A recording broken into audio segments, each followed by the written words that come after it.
તો વैसे બહુ મુશ્કેલ રહ્યું છે. જેમ કે આપ સબ જાણો છો કે અમે એવા ઇલાકાથી આવીએ છીએ કે જ્યાં રિસોર્સિસની બહુ કમી છે. અહીંયા રિસોર્સિસની સાથે સાથે ફાઇનાન્શિયલ કન્ડિશનમાં બી થોડોક તંગી આવતી હતી, એટલે લોકો બહુ મોસ્ટલી સંઘર્ષ કરવો જ પડે છે. પરંતુ એક મેઇન વસ્તુ છે કે ગાઈડન્સનો થોડો ઘણો અભાવ હતો, એના કારણે જર્ની થોડીક લાંબી લાગી છે. તો મારું તો એવું જ કહેવું છે કે જો રાઇટ ગાઈડન્સ રાઇટ ટાઈમ પર મળ્યું હોત તો સફળતા ઝડપી પ્રાપ્ત થઈ હોય, પરંતુ કોઈ નહીં, અંત ભલા તો સબ ભલા. કયામાં રેન્ક આવેલ પાસ થઈ ગઈ છે? મારો રેન્ક આ વખતે યુપીએસસીમાં 348મો રેન્ક આવ્યો છે 2024ની એક્ઝામ. યુપીએસસીનું સપનું ક્યારે છે?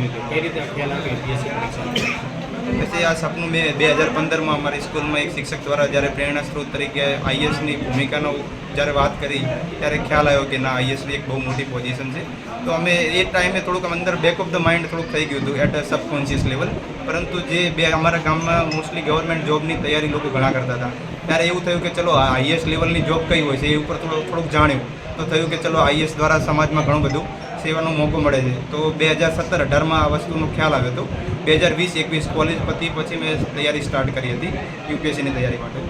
પરિવારની સ્થિતિ કેવી હતી આર્થિક? કારણ કે દિલ્હી, ગાંધીનગર, અમદાવાદ સુધી આજે જે સાથે મોસ્ટલી એ છે કે પરિવારની કન્ડિશન એટલી બધી ગરીબ બી નથી, એટલી બધી ઉત્તીર્ણ બી નથી, લોઅર મિડલ ક્લાસ ટાઈપ કહી શકાય. પરંતુ આ સાથે સાથે સમાજનો બી થોડો ફાળો રહ્યો છે કે જ્યાં બી સ્કોલરશિપની જરૂર પડતી હોય.